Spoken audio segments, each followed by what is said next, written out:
ده نوع من انواع العيش الايراني.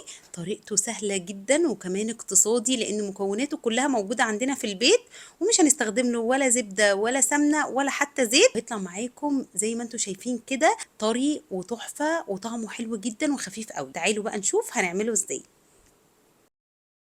في بولة هجيب كوباية الا ربع من المية الدافية، عليها معلقة صغيرة من السكر ومعلقة صغيرة من الخميرة، هقلبهم مع بعض كويس جدا واغطيهم 10 دقايق بس عشان اتأكد ان الخميرة بتاعتي شغالة. بعد كده بحضر كوبايتين من الدقيق المنخول وعليه نص معلقة صغيرة من الملح، بقلبهم كويس جدا. وطالما بقى الخميرة طلعت معايا بابلز كده يبقى هي شغالة وكويسة جدا. بحط بقى الدقيق بالتدريج بالشكل ده علشان يسهل عليا عملية العجن، لان انا هعجن بايدي وانتوا طبعا هتعجنوا في عجان، فعادي ممكن تحطوا الدقيق مرة واحدة مفيش مشكلة خالص.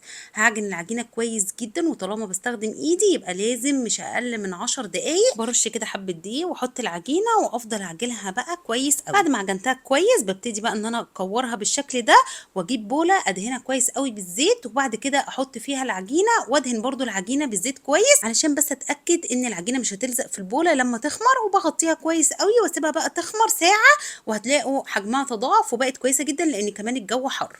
هجيب طاسه صغيره جدا احط فيها ربع كوبايه من الميه ومعلقه صغيره من الدقيق وربع معلقه صغيره من السكر، وهقلبهم الاول على البارد كويس قوي، وبعد كده ارفعهم على نار اقل من المتوسطه مع الاستمرار في التقليب لحد ما الخليط ده يتقل. وده بقى اللي هندهن بيه وش العجينه، وما تستغربوش هي دي الطريقه الاصليه بتاعت العيش الايراني، وهتشوفوا النتيجه في الاخر قد ايه حلوه جدا.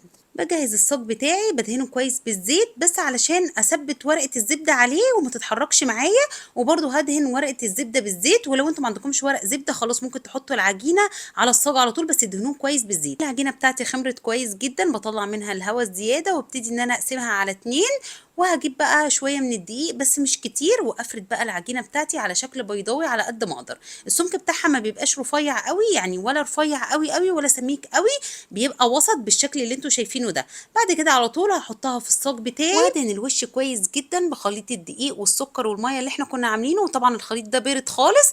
وبصوابعي كده هبتدي بقى ان انا اشكل العجينه بتاعتي بالشكل اللي انتوا شايفينه ده. وفي الاخر خالص بديلها بقى رشه من حبه البركه والسمسم، ولو عايزين تحطوا حاجه واحده بس منهم براحتكم، بس الاتنين مع بعض بيبقوا حلوين جدا. هغطيهم واسيبهم 10 دقايق كمان يخمروا. بكون مشغله الفرن قبل ما ابدا خالص على درجه حراره 200، ولو الفرن بتاعكم هادي يبقى شغلوه على 220. الفرن لازم يكون سخن جدا علشان العجينه بتاعتكم تستوي بسرعه وما تنشفش معاكم. هتلاقوها خدت لون من تحت، وممكن بعد كده تفتحوا الشوايه عشان تاخد اللون التحفه اللي انتوا شايفينه ده. ولازم اول ما يخرج من الفرن نغطيه كويس جدا بالفويل على الاقل 10 دقايق عشان يبقى طري بالشكل ده، يبقى واخد كراست خفيف قوي كده من بره ولون حلو قوي، ومن جوه بقى طري جدا ومفرغ وتحفه.